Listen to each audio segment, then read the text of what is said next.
Stargate Voyager. The Curse of Tutankhamun. This is the topic we're going to dive into in this episode. But before we do, just a quick reminder, if you like this podcast, to subscribe to it from wherever you are watching.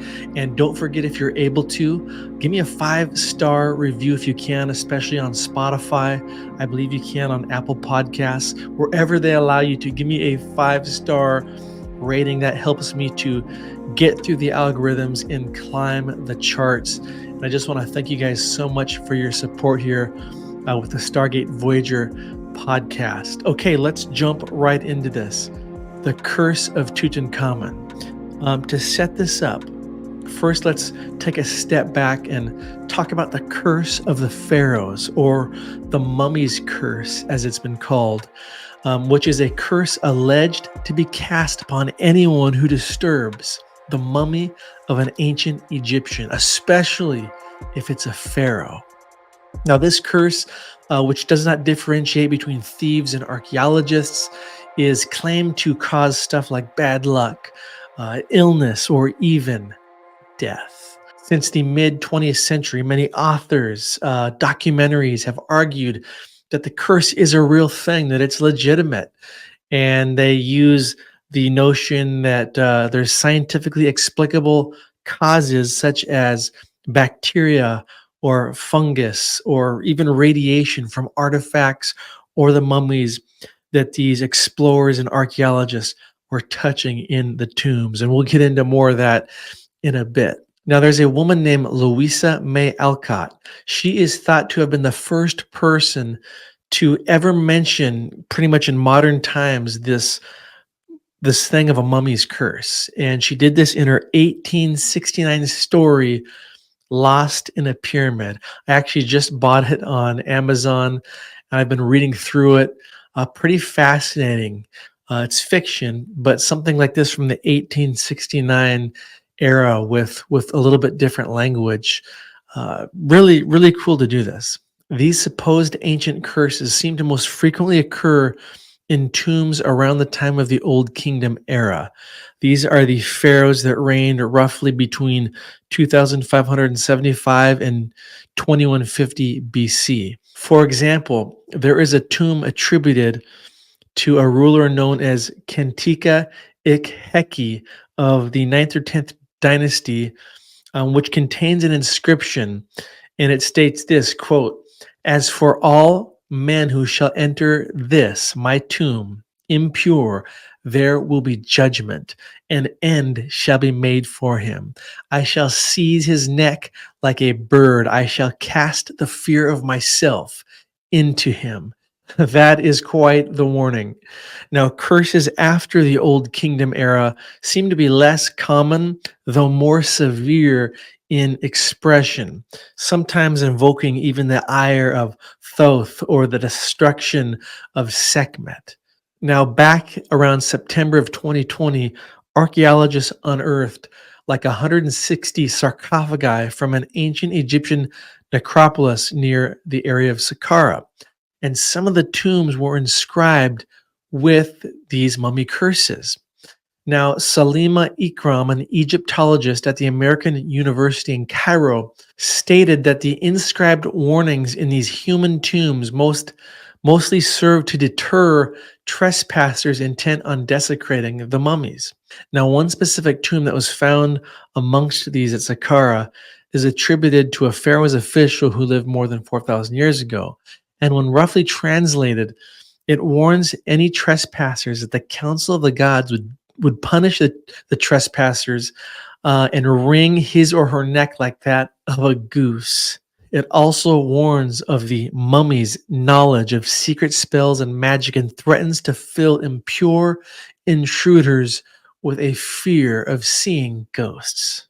Now, way back in 1699, there is an account by an author named Louise Pennecher, who records this story, a supposed true account of a Polish explorer who traveled to the Egyptian city of Alexandria, where he purchased 2 ancient mummies.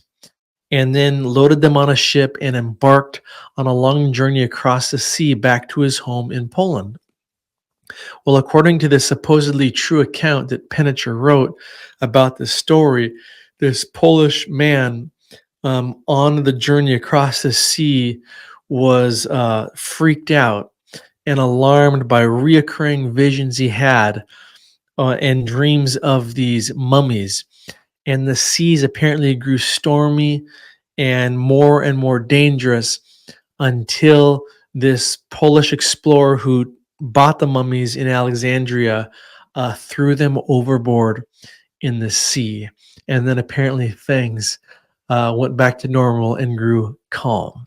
Now, in his book, Valley of the Golden Mummies, infamous Egyptologist Dr. Zahi Hawass recalls that as a young archaeologist himself, he was excavating at this specific site. I believe it's pronounced Kam Abu Bello. He was in charge and was supposed to transport a number of ancient artifacts from that site to somewhere else. And apparently, on the day that he transported these artifacts, his cousin dies. Yet, on the anniversary of that day, a year later, his uncle dies. Now, if that's not weird enough, on the third anniversary of him moving these artifacts from this one site to another, his aunt dies.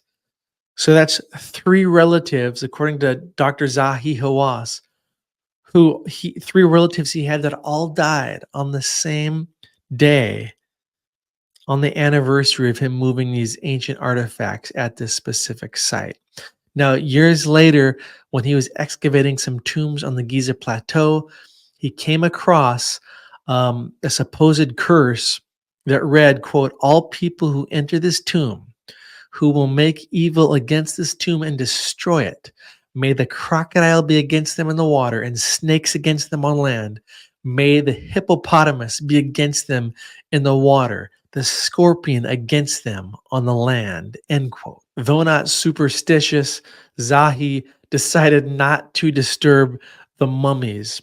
And apparently this is after, again, that first crazy circumstances he had where his relatives died. However, he was later involved in the removal of two child mummies from this other area in Egypt to a museum. And he subsequently reported how Zahi was basically haunted by the children in his dreams. And this phenomena did not stop until the mummy of the father was reunited with the children in the museum.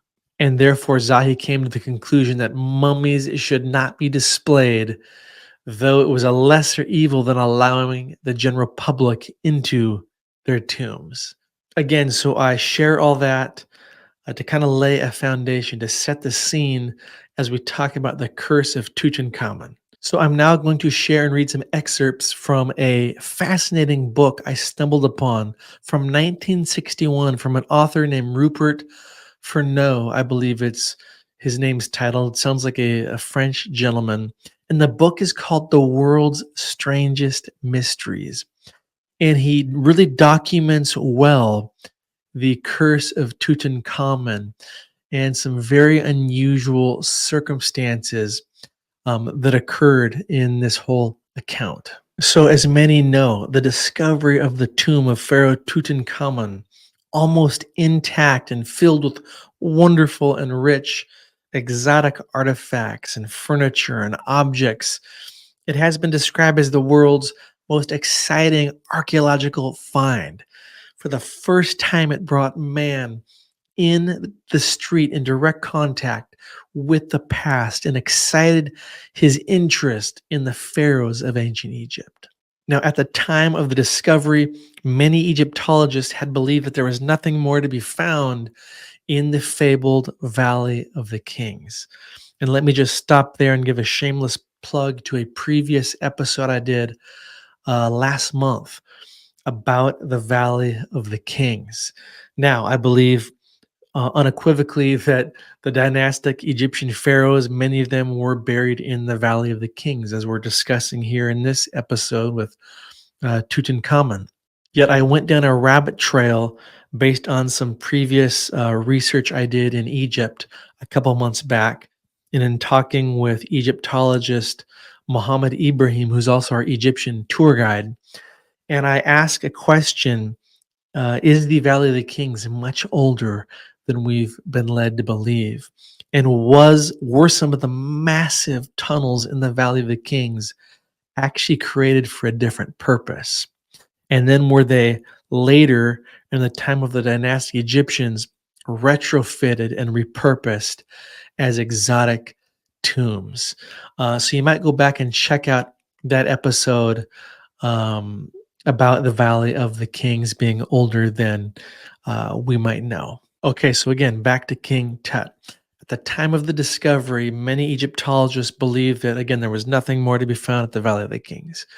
But both British archaeologist Howard Carter and his financier, Lord Carnarvon, I believe it's pronounced, were convinced that the tomb of Tutankhamun, who reigned about 1350 BC, must lie somewhere in the Valley of the Kings. And they believe that it was probably under the piles of debris left by previous excavators. So they started working just before the First World War, and recommenced in the 1919 and 1920 season. Now, the first hint that the tomb really did lie in the vicinity did not come until 1922, when the remains of some workmen's huts, which had often before indicated the site of a royal tomb, were exposed. So think about that. They started in 1919, but it wasn't until 1922 that they really started to get some evidence that there was really something here. When they cleared this debris on November 3rd, 1922, a stone step was exposed, and further digging disclosed a flight of 16 steps. And at the bottom was the entrance to a tomb, which was sealed with the seal of the royal necropolis. Inside the door, an impression of the seal of Tutankhamun was seen, but the condition of the door indicated that soon after burial, the tomb had been entered by plunderers. So Howard Carter made a small hole in it, and as Lord Carnarvon, his daughter, Lady Evelyn Herbert, and Professor Callender waited anxiously, Carter peered in with the aid of a candle. Again, picture this epic scene. This is 1922. They've got a candle, and they're finally inside this tomb after all the money they've spent, after all the anticipation, after all the hard work and excavations. And there's this tiny hole that Carter's looking through, and the others, I can just imagine, are crowded around him, desperate to look through this hole. So after some moments of intense anxiety, Lord Carnarvon could bear the suspense no longer, and he states, quote, "Can you see anything?" And to which Howard Carter whispers the famous line, quote, "Yes, wonderful things," end quote. Yet despite getting this far and actually seeing some of the artifacts through the hole, entry into the tomb of Tutankhamun's chamber was delayed until February 17th of 1923. So they had to wait a couple months. And 20 Egyptologists assembled for this supreme moment. Then as Howard Carter slowly began to open this ancient door, they began to make out the dimensions of this ancient chamber. It was like 21 feet by 13 feet by 11 feet. And it was completely filled with these funeral objects. And of course, all these archaeologists' minds are just blown away as they see gold artifacts. The sarcophagus was intact.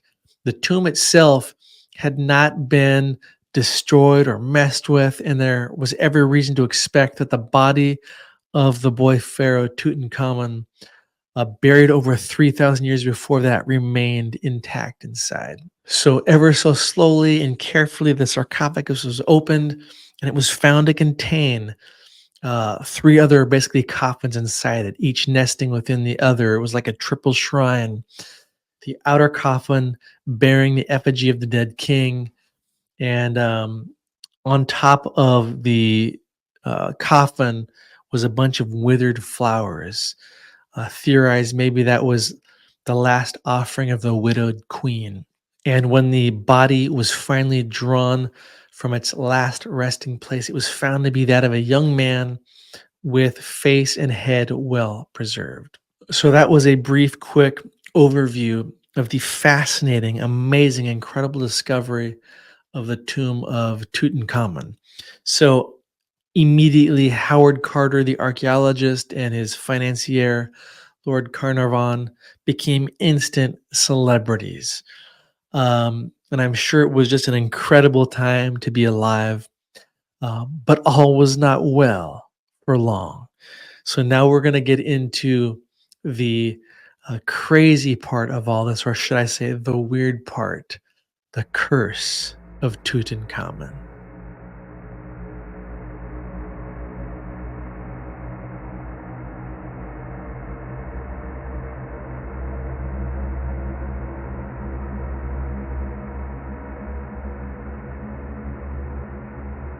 So, just 6 weeks after the opening of the tomb, a shadow falls across the scene, one which was to lengthen and deepen as the years progressed.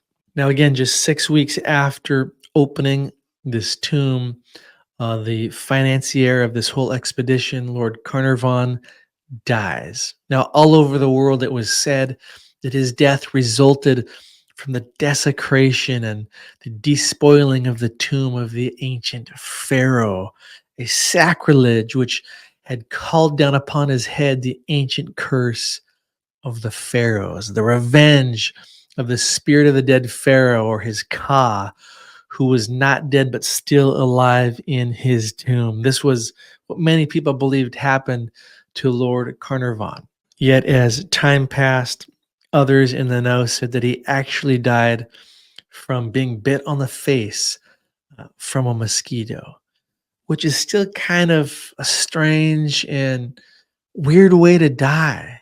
Bit on the face from a mosquito. The guy was only 63 years old. It was also said that Lord Carnarvon, when he was inside the tomb of King Tutankhamun, that he put his finger inside a vase that he found in the tomb, on which was inscribed, quote, "Death shall come on swift wings to him that toucheth the tomb of the great Pharaoh," end quote. And that when he withdrew his hand after reading this, there was a tiny drop of blood on his finger. I do not know if this is a true part of the story, but it is fascinating to consider. It was also noted that on the day that the tomb was entered, the atmosphere was absolutely still. There was not being a breath of wind, but as the party descended the stairs, a miniature sandstorm suddenly swept across the desert and circled over the tomb.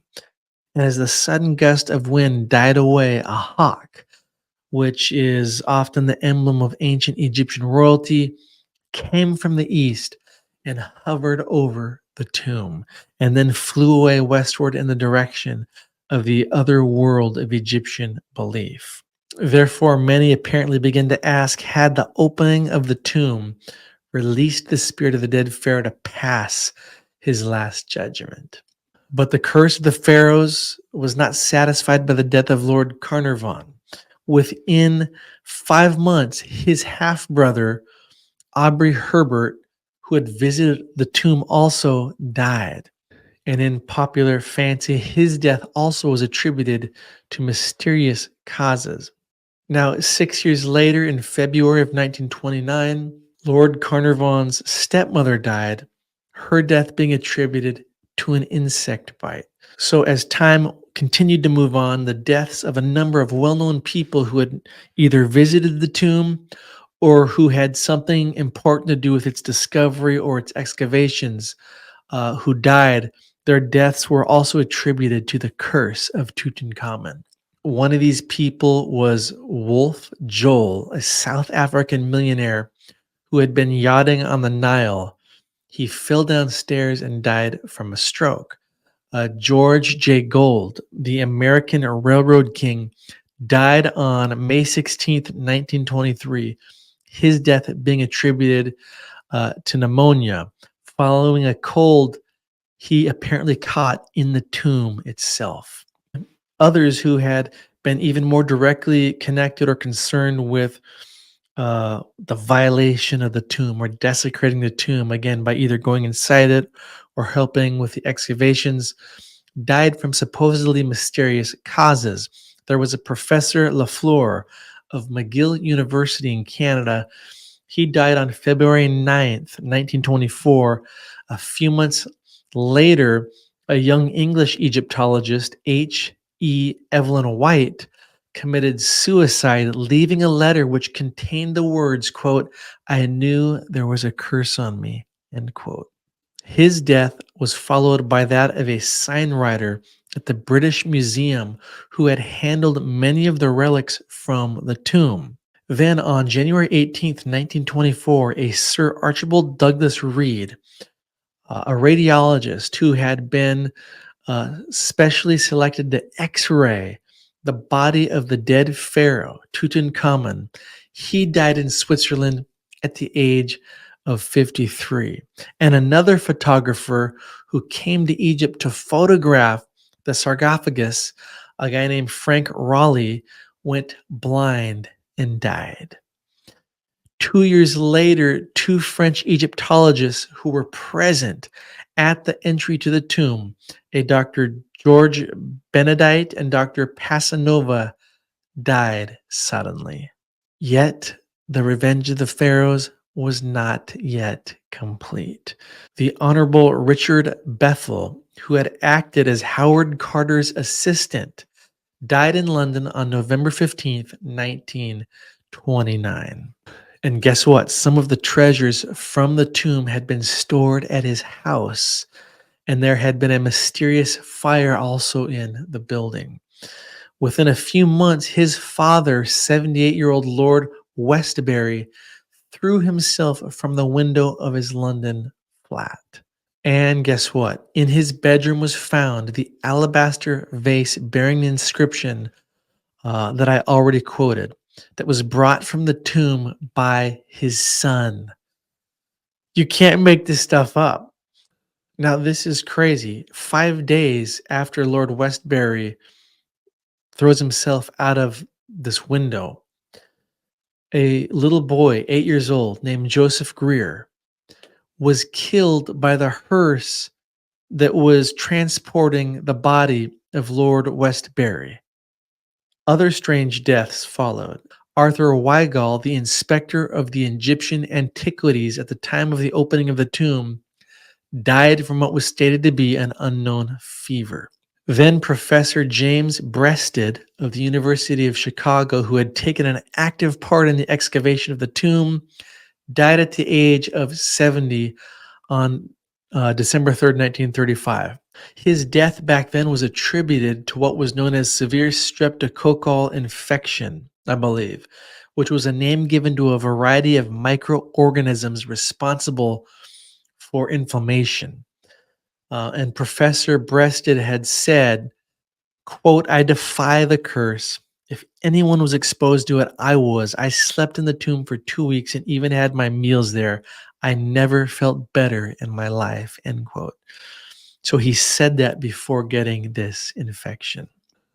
However, the greatest defiler of the tomb of all these people was obviously archaeologist Howard Carter, who lived for 17 years after opening the tomb.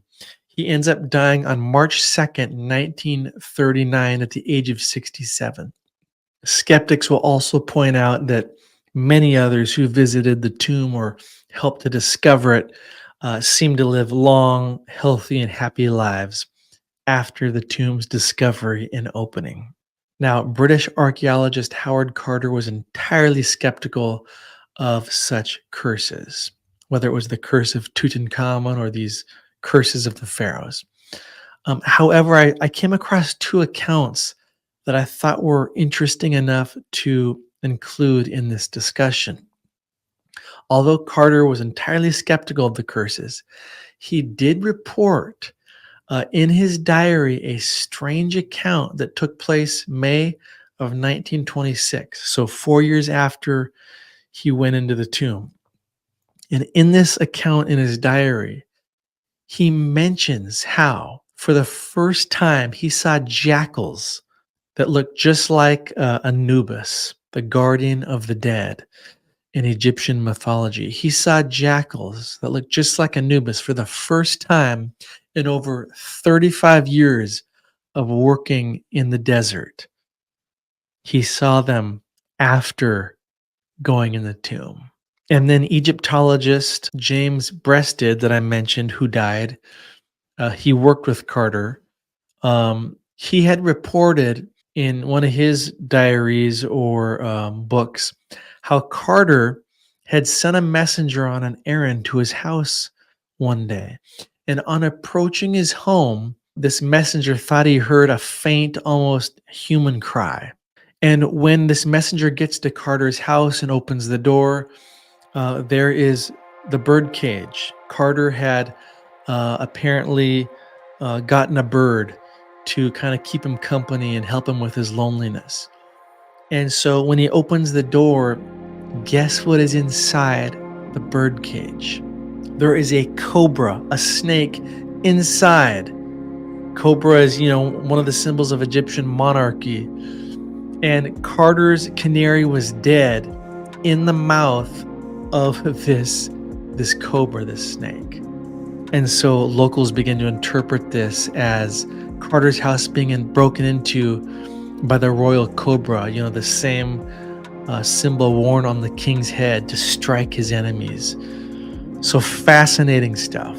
So what do you think? Did these people die from the curse of Tutankhamun or the curse of the pharaohs? Or were these deaths of all these people who are in some way connected with the opening of Tutankhamun's tomb? Was it just purely coincidental? If you're watching this on YouTube, leave me a comment below. Let me know what you think, if this was just purely coincidental or if there is something to this curse. If you're listening or watching on Spotify, I'm going to have a poll up there, and make sure and answer the poll. I want to know what you think. And I hope you enjoyed this episode. And until next time, keep exploring.